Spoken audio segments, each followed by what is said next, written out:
Muhammad bin Abdullah wa ansur Rasulillah wa ala alihi wa sahbihi wa mawalah. Rabbi shrah li sadri wa yassir li amri wahlul 'uqdatam min lisani yafqahu qawli wa la haula wa la quwwata illa billahil aliyyil azim. Amma ba'du. Para santri sekalian yang Ustaz cintai, rahimakumullah.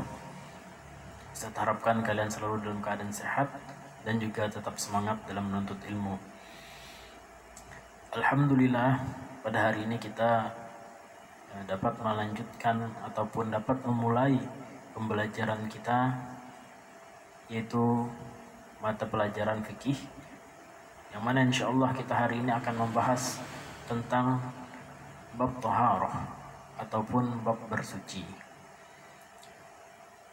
Thaharah kedudukannya di dalam ilmu fikih sungguhlah besar.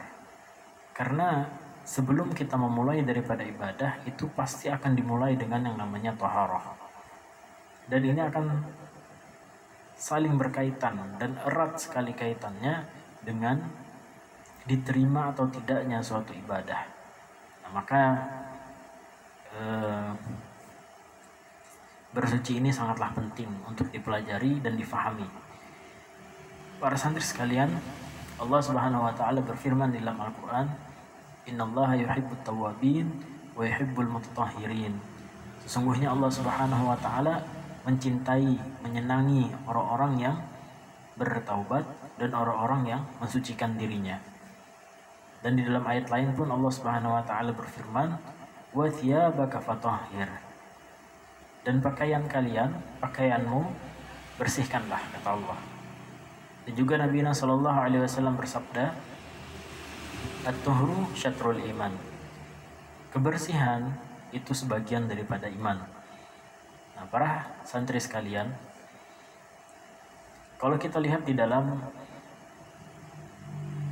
satu hadis dan juga ayat Al-Qur'an yang Ustaz baca tadi, di sini kita tahu bahwasanya agama kita sangat perhatian terhadap kebersihan. Baik itu kebersihan diri maupun kebersihan hati kita. Namun kita karena berbicara tentang masalah fikih, kita akan membicarakan tentang hal-hal yang zahir ataupun dalam keadaan diri kita. Diri kita ketika hendak melaksanakan ibadah. Ketika kita berbicara tentang membersihkan diri, maka kita tanyakan, apa sih yang kita bersihkan? Dari apa maksudnya yang kita bersihkan? Yang kita bersihkan adalah daripada najis dan juga hadas. Kedua-duanya ini, baik maupun itu hadas ataupun itu adalah najis, maka kedua-duanya ini menghalangi seseorang daripada sahnya dia melaksanakan ibadah. Di antara ibadahnya adalah sholat atau tawaf, ya, dan juga misalnya membaca Al-Quran. Nah, maka semuanya itu harus didahului dengan bersuci. Bersuci daripada hadas ataupun najis, ya. Apalagi kalau sholat, ya. Sholat itu tidak boleh ada dua-duanya. Tidak boleh ada najis dan tidak boleh ada hadas. Apa sih itu najis? Ya. Najis itu sesuatu yang kotor, yang mana terlihat bendanya, ya, biasanya berupa benda. Misalnya kotoran manusia, kotoran ayam, maka yang demikian termasuk daripada najis. Ataupun darah, nanah, ya, muntah, nah itu adalah najis. Kalau kita ada najis tersebut di dalam tubuh kita, di dalam maksud Ustaz di dalam baju kita, maka hal tersebut menegah kita daripada sahnya sholat. Berbeda kalau misalnya di dalam darah kita, di dalam tubuh kita, maka itu tidak masalah dan itu tidak diperbincangkan di dalam fikih. Kecuali dia sudah keluar, darahnya sudah keluar dari tubuh, misalnya ada yang muntah. Kalau masih di dalam itu tidak masalah. Yang jadi permasalahan ketika dia keluar, maka itu dihukumkan sebagai najis. Itu tadi. Kemudian hadas itu adalah satu keadaan seseorang yang mana ketika dia mempunyai suatu hadas, maka dia pun tidak boleh melaksanakan ibadah tertentu, diantaranya adalah sholat. Menegah seseorang daripada sholat juga, nah itu adalah hadas. Jadi kalau misalnya hadis itu kelihatan bendanya, kalau hadas itu suatu keadaan ataupun tidak terlihat sifatnya. Kemudian untuk masalah hadas nanti kita akan bicarakan mungkin dalam pertemuan selanjutnya, dan hari ini kita akan membicarakan masalah najis dulu. Mungkin kalian sudah tahu ketika kalian menuntut ilmu di sekolah sebelumnya, insya Allah kalian mungkin sudah tahu ya, bahwasanya najis itu terbagi 3. Yang pertama adalah najis mukhafafah, yang kedua adalah mutawassithah, yang ketiga adalah mughalladah. Apa sih perbedaannya? Ya, pertama dari segi nama ya. Dari segi nama, mukhafafah itu najis yang ringan.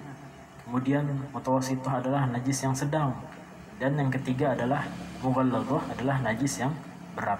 Berat dalam apa sih ini sebenarnya? Ini berat dalam pensuciannya, membersihkannya. Yang pertama mukhafafah itu ringan. Cara membersihkannya ringan. Hanya cukup dengan memercikkan air di atas suatu tempat yang mana tempat tersebut dikenai oleh najis mukhafafah. Najis mukhafafah itu apa, Ustaz? Najis mukhafafah itu adalah satu bentuk kencing ataupun air seni daripada seorang anak laki-laki yang mana dia belum berumur 2 tahun dan dia belum memakan sesuatu apapun selain air susu ibunya. Nah, ini disebut najis mukhafafah. Jadi misalnya ada seorang anak kecil, umurnya masih belum 2 tahun atau 1,5 tahun, dan dia belum makan nasi, dia hanya makan susu ibunya, atau masih nyusu orang tersebut, masih susu ASI. Kemudian dia kencing di baju ibunya misalnya. Ketika dia kencing di baju ibunya tersebut, sang ibu tidak perlu mencuci bajunya ataupun digosok dan lain sebagainya, cukup dipercikan air di tempat yang terkena najis mukhafafah tersebut. Nah, itu kan jelas.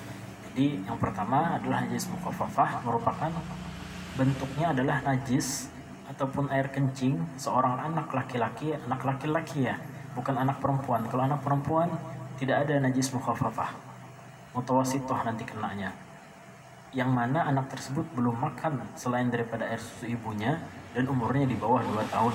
Nah, itu tadi. Kemudian najis mutawassithah, najis pertengahan. Nah, jadi yang pertama tadi yang ringan, yang ini adalah yang pertengahan. Contohnya apa? Contohnya yang pertama nanah, darah, muntah, kemudian kotoran manusia dan kotoran ternak. Nah, maka itu adalah disebutkan najis mutawassithah. Nah, ini selain daripada kotoran babi dan anjing ya. Maka segala ternak itu mutawassithah. Cara membersihkannya gimana?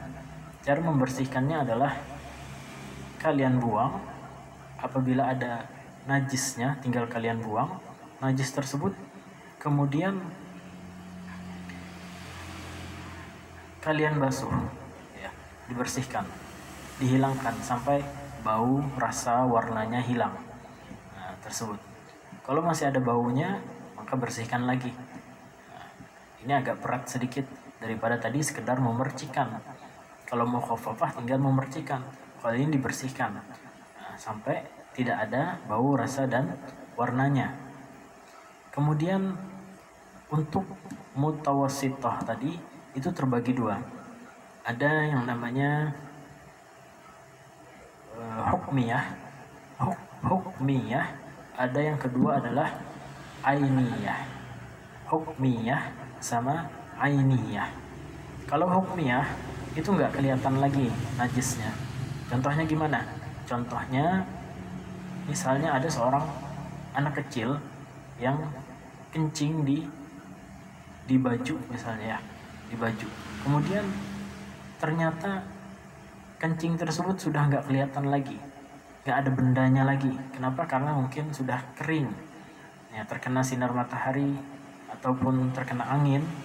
Kemudian baju tersebut baunya sudah nggak ada lagi, tinggal disiram saja seperti itu, tinggal disiram saja, nggak usah dibersihkan apanya, karena sudah nggak ada airnya lagi, nggak ada bendanya. Nah, itu pertama yang hukmiyah. Yang kedua adalah ainiyah. Ainiyah itu ada bendanya. Misalnya tadi ada kencing, ya, ada kencing bayi misalnya, kencing anak kecil 5 tahun misalnya, atau kotoran ayam misalnya ada di sejadah misalnya. Kemudian kita bersihkan, harus bersih. Pertama ainnya dulu, ain itu bendanya dibersihkan. Setelah bendanya dibersihkan, kemudian dilihat apakah bau dan rasanya, bau apa maksudnya bau, dan juga warnanya hilang, ya. Kalau rasa itu tinggal kita lihat aja, nggak perlu dirasakan, ya, karena ini berbicara tentang ketika terkena najis di daerah mulut. Kalau di daerah mulut harus diketahui bau, rasa, dan warnanya harus hilang. Tapi kalau misalnya di sejadah tadi misalnya, itu tidak perlu kita rasain. Nah, nggak perlu ini apa sudah hilang belum rasanya, nggak perlu. Cuman kita lihat di situ baunya, warnanya ada nggak masih. Kalau nggak ada ya sudah, berarti itu suci. Bendanya sudah jelas sudah hilang, ya. Nah, itu tadi kita berbicara tentang mutawasitoh. Jadi mutawasitoh itu terbagi dua lagi, ada hukmiyah sama ainiyah. Kemudian yang ketiga adalah najis mughalladhah ataupun najis yang berat, ya. Cara mensucikannya agak berat nih. Yang pertama, caranya adalah kita ambil air, kita basuh tempat yang terkena najis mughalladhah tersebut. Najis mughalladhah itu terbentuk ataupun terdiri dari sesuatu yang berhubungan dengan anjing dan babi. Misalnya kena liurnya, kemudian kalian terkena di tangan, misalnya terkena liur anjing. Kemudian bagaimana cara membersihkannya, cara mensucikannya gimana? Kalian harus membersihkannya dengan air sebanyak 7 kali. Ya, sebanyak 7 kali. Kemudian di antara yang 7 itu kalian selingi 1 kali dengan tanah, air tanah. Boleh kalian oleskan seperti itu, nah, yang basah, ya. Kemudian atau kalian campurkan di air, kemudian kalian lumuri di sini, di tangan kalian tadi yang terkena anjing tadi ataupun terkena liur anjing tadi.